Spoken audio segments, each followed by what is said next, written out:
Good afternoon, everyone.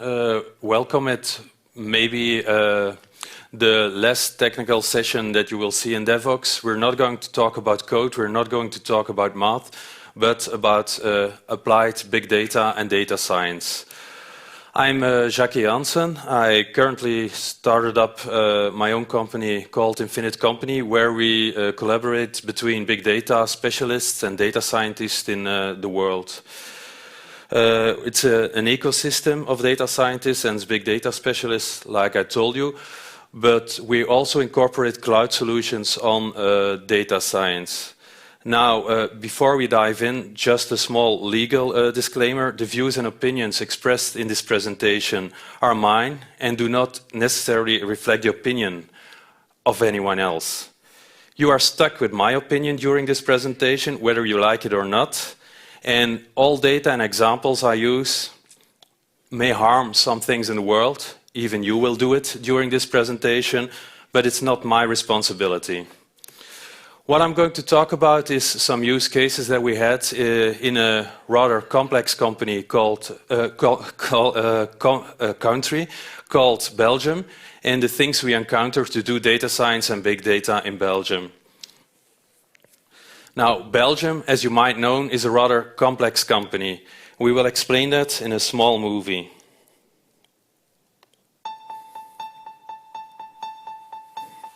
Belgium has the reputation of being the dullest country in the world.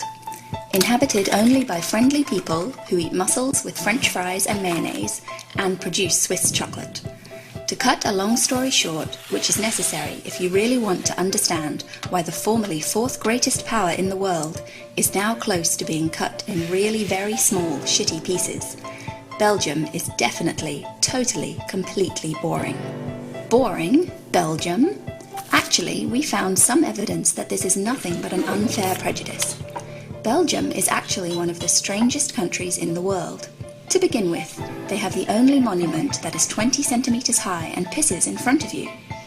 They have the only prime minister who, when asked to sing the national anthem, mistakenly sings the French one. They have the only landmark building that's made exclusively of balls. For over 150 years, Belgium has produced the best experts in engineering the most inefficient political structure. Belgium excels at making everything as complicated as possible in their three national languages, Dutch, French, and German. They have one central government. Then they have three regions, each with a government that has as much power as the central government. This is a very good way to make running the country totally impossible. Fortunately, only the region of Brussels in the centre is bilingual in French and Dutch. The Flemish region is monolingual in Dutch. Although there are administrative services for the French-speaking here, here, and here, and also here, and oh yes, here. And French-speaking citizens can be judged in French in the so-called BHV county, where a strong minority speak French. Wallonia is also a pure French-speaking territory. Well, except here, and also here, where the German-speaking minority lives.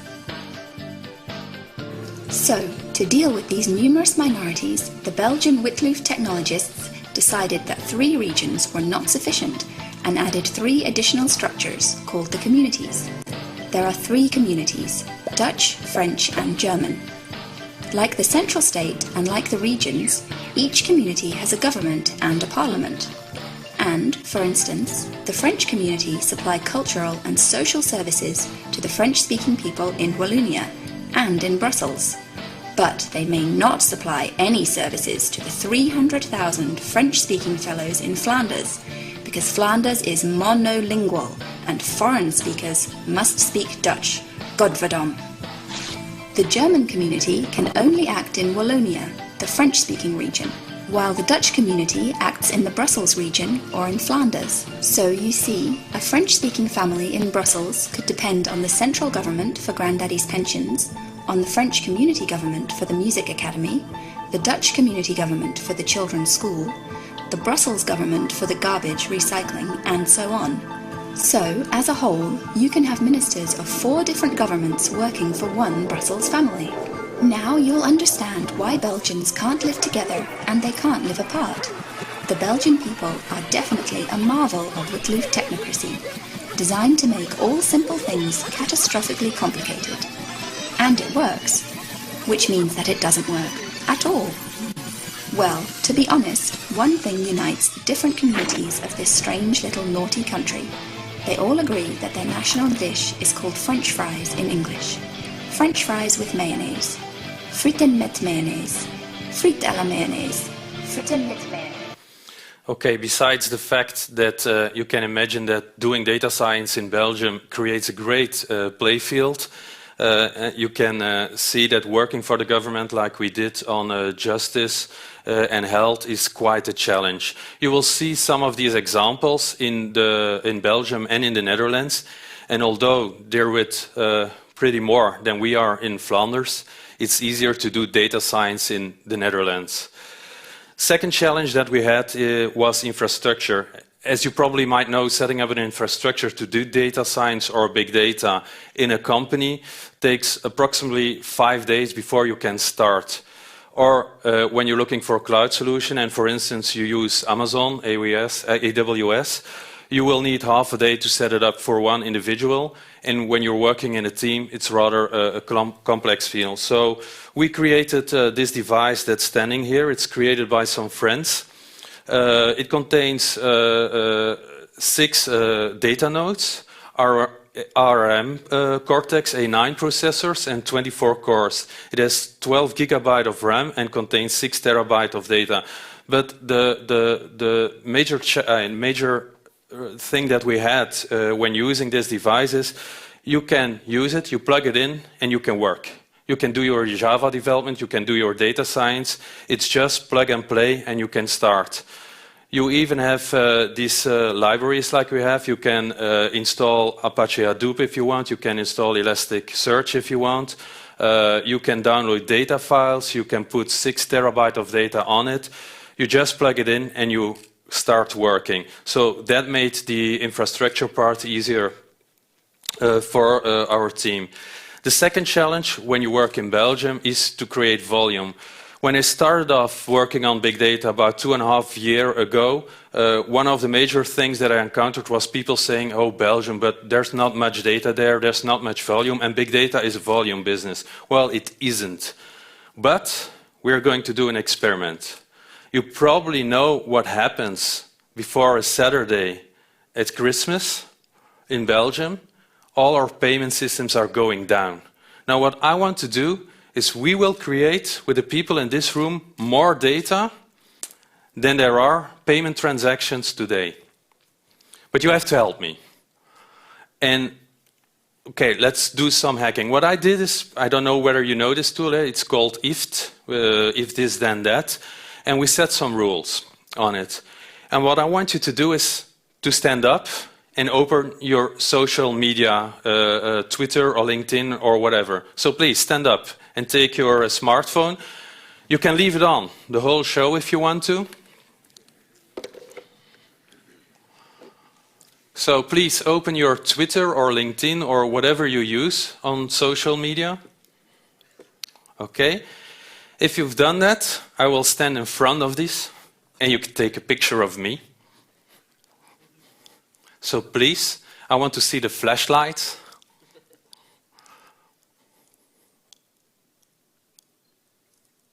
It was 1, 2, 3, 4, 5. Oh man, my mom will be proud of me. Everyone taking pictures. Thank you. Now, you can sit down if you want, but leave your app open. And please,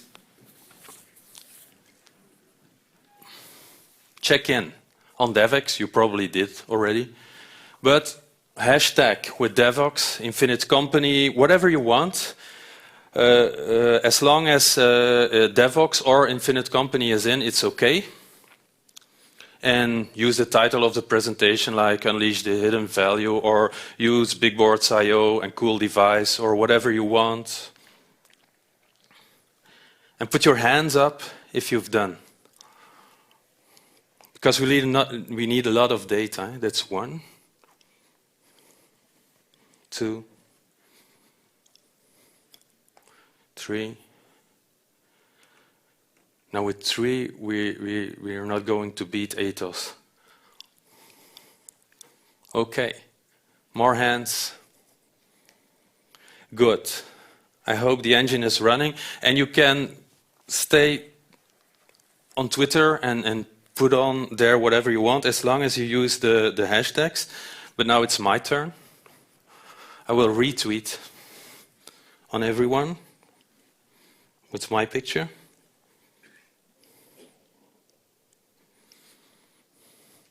Maybe you should stand up again. My mom would like it. Okay, and some big applause. 1, 2, 3. Okay, thanks a lot. She will be proud of me. Now, what I want to show you and what you will see is that the data created in the room and the data volume that's been created online with mobile devices like you all did, it's expanding, and it's nothing new to you, and most of you will notice. But can you imagine that at Christmas, because it's happening every year again in Belgium, our payment system is going down every year again. And now we're using the Wi-Fi of Metropolis or an internet connection from your provider, and nothing happened. I suppose you can still work, or you can still do your things. That's strange. And I made use of you. I did some shameless marketing. Sorry for that. We're going to talk about big data, data science, and analytics. And where, as you might know, they use the 3 V's or 5 V's or whatever they want to express what's happening in that field. We will most of the time talk about V from value, and at the end you will see, you will also see an example of a volume use case. Now, when we talk about value, we're talking about unlocking value out of the data. Couldn't be small value, can be big value. One of the things that we met there wasn't any method for that. Companies had their existing data model and they were stuck to it. It was history, and the history created some kind of model to look at the data. When we started to what we call flatten down the data, we created new dimensions. And by creating new dimensions, taking another look at the same data, created value of it. We did that in different ways. We took the raw data, we cleaned it, we put a data scientist on it, and then we put some scoring systems on it. And that defined some kind of method to unleash what we call hidden value out of the data. Now, some of you might know the example of the diapers and the beer. Anyone here? Yeah. And so there's a tale going on saying that that there's a correlation between diapers and beers. Now, it's saying that when you sell diapers, you probably also sell beer. And there's a reason for that. Diapers are too heavy for recently pregnant women, so they send out their husbands to the shop to sell the to buy the diapers. And when hubby goes into the market, he also buys beer. That's one of the things. The other thing, and that's true correlation, a diaper emergency most of the time happens in weekends or late at night. So then they go to the night shop and take a look at it when you go over there this evening. I have 4 children, so I can prove it. You can see the diapers and the beer. So you go in, you take the diapers and you take a 6-pack and you go out. It's these kind of correlations that we see a lot when we're investigating data at customer sites, when we're using it to do some kind of profiling or segmentation. I even encountered a beer recommender in Python. And you should take a look at it. It's called beersyhat.com. And when you put some beers in it, it's using really data science to say to you what are the beers that best fit with you in the world. You can try the application. It's beersyhat.com. And you put in your favorite beers on top. It's going to scrape on the internet, and you will see the beers that fit to you in the world. Now, one of the things when we're talking about big data and say that there's a lot of challenges, you can see, I don't know whether, is there a data scientist in the room? No, there aren't that many data scientists. Now, I met some and I worked with some, and one of the things that they encounter is that they do a lot of investigations and a lot of math, like in the previous presentation, and then they come out with their findings and no one's interested anymore because it's complex, you can't code it, or you don't have the tools for it. If you're convinced that data science is more than advanced Excel, you should take a look at tools like R and read about that. But what we see is, like for instance, this is Trey, and he's a data scientist. So Trey is not in the room, but he's a data scientist, for instance, at an e-commerce company. And he has a lot of projects that go like this. Trey's boss gives him a database, an existing database, legacy, history, and the purchase history.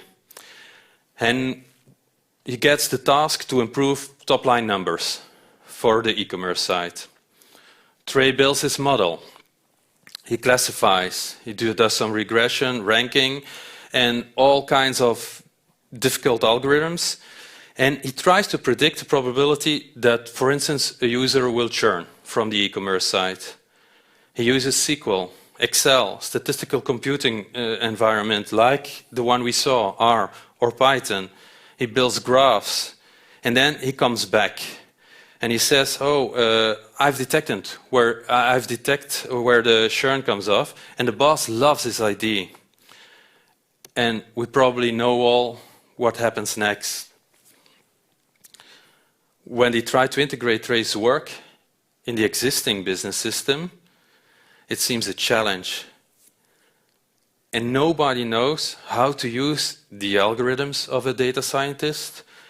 And even engineering guys try to do it themselves and find other ways. And most of the time, the work of a data scientist ends on the shelf. And that's not what we want to. I will show you some easy examples in Belgium where we had a real use case, a real touch with a customer, and real return on investment. One of the examples has to do with variety. We worked for a cleaning company, and they are existing of 14 different legal entities, all 14 with their own customer relationship management system. Some use Excel, some use Microsoft CRM, some use an open source system. And when there was a new chief of marketing, he came in and he defined this huge project. He said, okay, we are capable of doing some cross-selling and upselling over all companies. So I'm going to introduce this overall CRM project, and you all have to give your information. And he defined a project. And in the project, the budget came up. It was 800,000 euros, even when they tried to start it, to merge 14 CRM systems. So the project stopped. It was too expensive. And then we came up, so it was a lucky shot, and said, okay, but let's try to do a download of the data, and we put it on Hadoop. We use some Elasticsearch, and we are going to try to find some correlations. And in fact, instead of a project of 800,000 K, we find a correlation. Oh, it's not a good picture, but you know what this is? This is a hood. And the company had some specialists in hood cleaning. They went to restaurants, schools, and they do industrial hood cleaning. Now, anyone knows what happens when you clean hoods? No?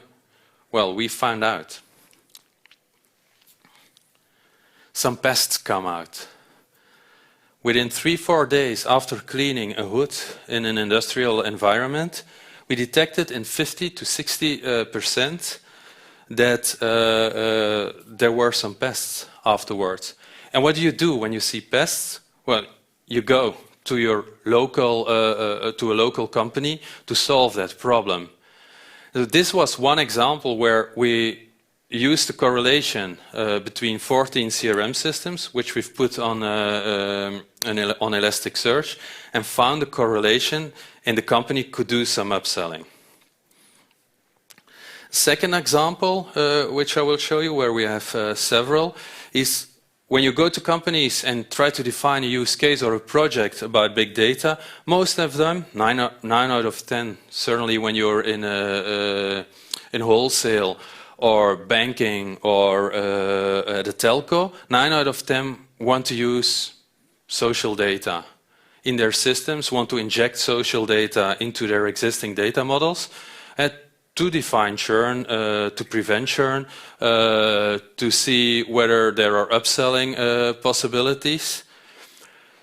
But using social data has a lot of challenges. One of them is what I call messiness of data. When you take a look at, for instance, short messages or status updates or whatever you want, you will encounter a lot of this. It's what a lot of young people are using, hashtags or shorteners to tell a lot of things. But when they're not in your library, you can't sense what they are really expressing. You don't know whether their message is negative or positive. One of the projects we had to do with festivals in Belgium, where we defined a polygon around the festival and looked up every tweet, Facebook or status update, even the visuals on Instagram, and we tried to feel what the sentiment is. Now, most of the times it works that way. You use internal data of a customer. For instance, at the best, you saw the CRM systems that were used. When you take a look at a festival, you want to know who is on your festival. You try to enrich it with data on the World Wide Web. In a festival, it could be a blog post or invitation in a meetup on Facebook in clubs. We scrape that. We use the social data, for instance, invitations on Facebook. And you know the wristband, it contains a chip. So they gather a lot of information when you're walking around.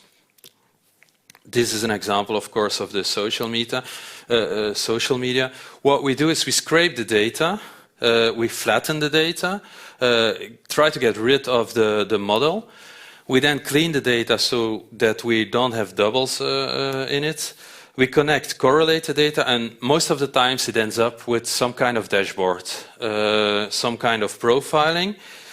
But when you talk about profiling, you encounter a lot of problems. One of the problems, certainly in Europe, last week I was in New York and had the same talk, and in America they're not that aware of this kind of problem.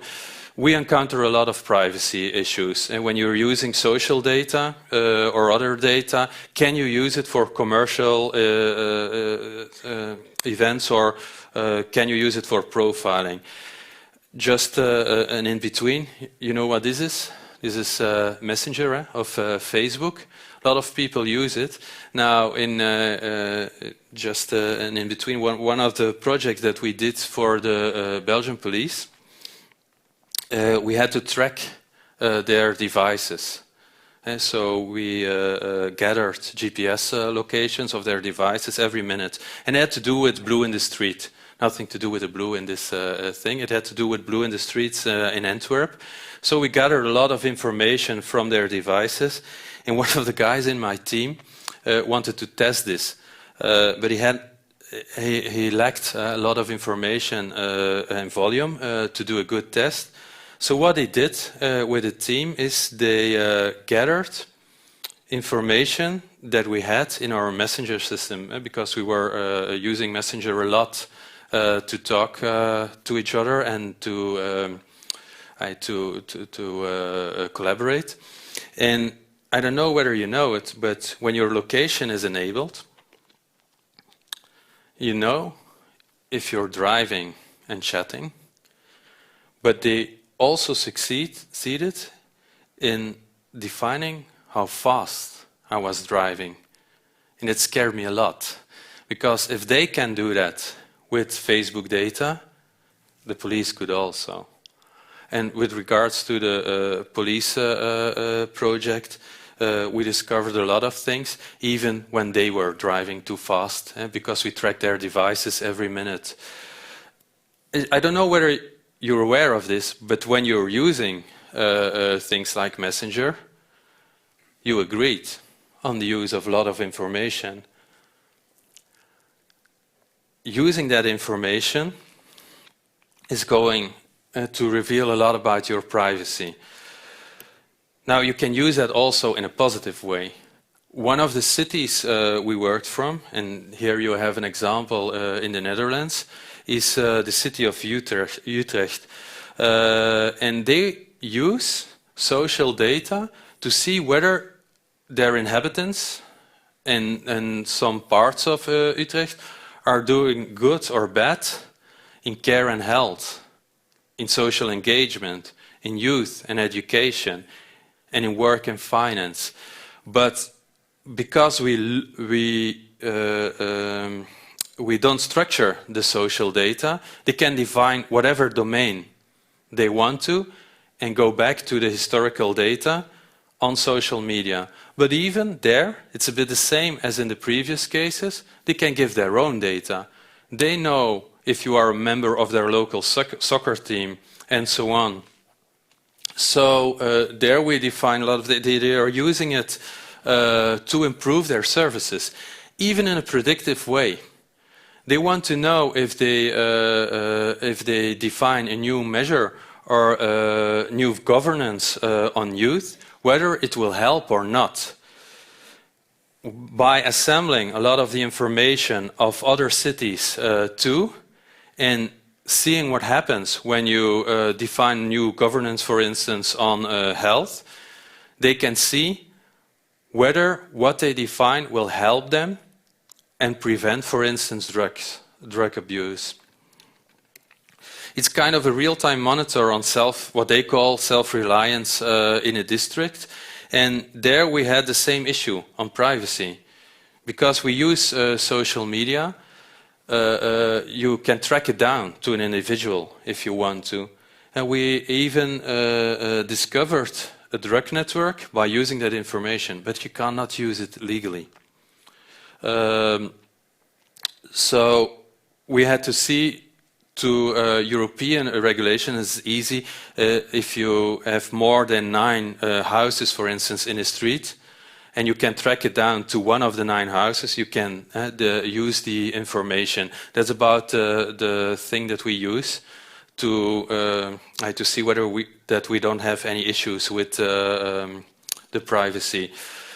They want to predict evolution on self-reliance, and they want recommendations. And that's where we use all these data sources. We use internal data sources, we use information of the World Wide Web, we use social data, and we use the Internet of Things. A lot of cities in the Netherlands are doing this. I showed you the example of Utrecht, but we're doing the same in Den Haag, Amsterdam, Zaandam, Eindhoven, and Maastricht is interested also. And tomorrow it will be launched towards the complex cities of Belgium. And we will launch it tomorrow in Kortrijk. And we assume that even Belgian cities will use it.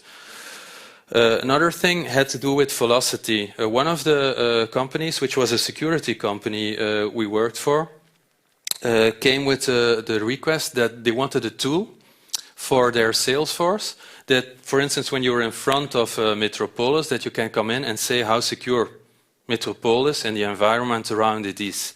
Now, as you can imagine, there are a lot of data sources that you can use for that. You have police records, you even have open data on security around here.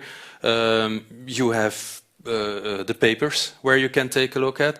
And what they wanted is an application that when you're here, you can show how secure the environment is, and go and talk, for instance, with Metropolis and say, hey, this is where we can secure you. As you can imagine, that's a great tool for a sales guy, and there's a lot of data in real time that you need to assemble to show this kind of application. One of the things that we see a lot in social data and using social data is that there are a lot of fake accounts. And that's one of the pitfalls that customers have. You can influence a lot when you're using recommendation engines or sentiment engines. So you have to get rid of these fake accounts. As you can see, it's a lot even on Facebook and Twitter, where you have to prove your identity. So and another thing is when you're using, for instance, status updates or recommendations of a site like booking.com, you have to take a look at the context. I give you one example. For instance, a bad rating that we discovered for an hotel was based on the restaurant on the other side of the street, because a lot of people over there went eating at the other side of the street, and when they do their recommendations on booking.com in Dutch, that's another issue. You have to take into account the language that it's produced in. They're saying het restaurant aan de andere kant sucks. Now, when it's translated to English and it's saying the restaurant on the other side of the hotel sucks, you can see that when you're interpreting that thing and you're using machine learning and linguistic techniques for it, that it could give a bad rating to the hotel, because it sees the hotel, it sees sucks, and it sees a bad sentiment in the recommendation. So you have to be aware of context when you're using that. Big data disrupted a lot of industries. One of the industries that was disrupted a lot is HR. We all know probably LinkedIn. And I don't know how many of you were in touch with recruiters in the last 10 years, but their business completely changed in both sides. If you're a company and you're looking for an excellent Java developer, or whether you're a Java developer and you're looking for a job, it completely changed. 10 years ago, they called you a lot and they used lists like who's attending DevOps to see who's an excellent Java developer. Now, the complete business, 99% of this business goes through LinkedIn. Even the recruiter business, their business model completely changed. It's a complete different business model. And even there, it's changing a lot. The tagline here is infinite possibilities. We created a company called Infinite Company. What we are using is the talent that you used the last 2 years. We only take a look at the projects that you did the last 2 years. And what the data that we can find about that online, whether you're producing papers, whether you're leaving code on the internet, the quality of that code, and we track it down to the individual to see whether you're capable of doing what you're saying. And only the last 2 years. I don't care, and customers don't care whether you were a good Java developer 10 years ago if you haven't used it in the last 2-3 years.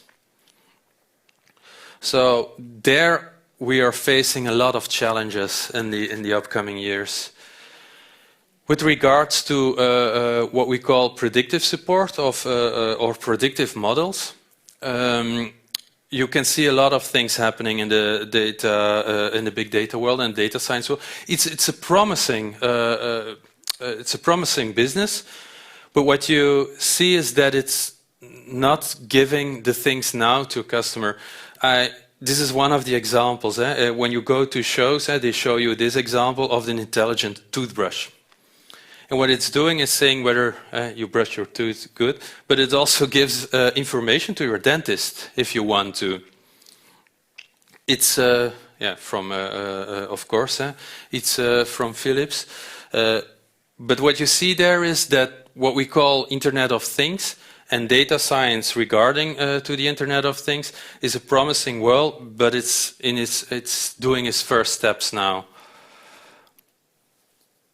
And then, as promised, at the end of my talk, I will give you one volume example.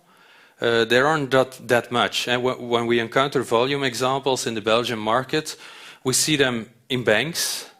And there they had a lot to do with profiling, and they're doing a lot of things now to see what you're buying and whether they can use that information for their own or connect you to other customers of the banks.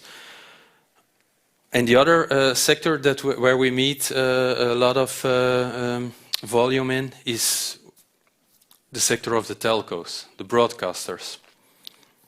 You can imagine they have a lot of video, which is on its own, a lot of volume. If you have to broadcast that to a broad audience, you have really complex architectures, or had. Because in one of the projects that we did, we had to track every click that you're doing. When you're using your remote control, it gives information to the decoder, and every 10 minutes that information was centralized at the broadcaster. There's about 1 billion clicks a day in Belgium. That's a lot. And that's only the information about the click. Now, when we did that, we discovered something. You probably are not aware of the X-rated movies, the porno industry. We never look at that kind of movies. But we discovered on the information, in the information that we had about the clicks, that people that look at a porno movie, most of the time stopped looking after about 7 minutes. And then they had some other activities probably to do. But that's true. But it's something that I'm just mentioning. But can you imagine what that meant for the architecture of a broadcaster? That's a lot of information. If you only have to size some kind of movies to broadcast for about 7 minutes, the first 7 minutes, and some of the people look to the other 36 minutes or something like that. So you can imagine that's a lot of information that they weren't aware of before, and that made them think in defining other architectures. So that's one of the volume examples that we encountered. Others that you can see in the market have to do with marketing and content marketing, where you bring together a lot of content, have to apply a context and see whether that fits with the profile of an individual. But most of the examples, when you take a look at the volume, part of the V's of big data, you have to go to banks or telcos. So that's about it. Are there any questions?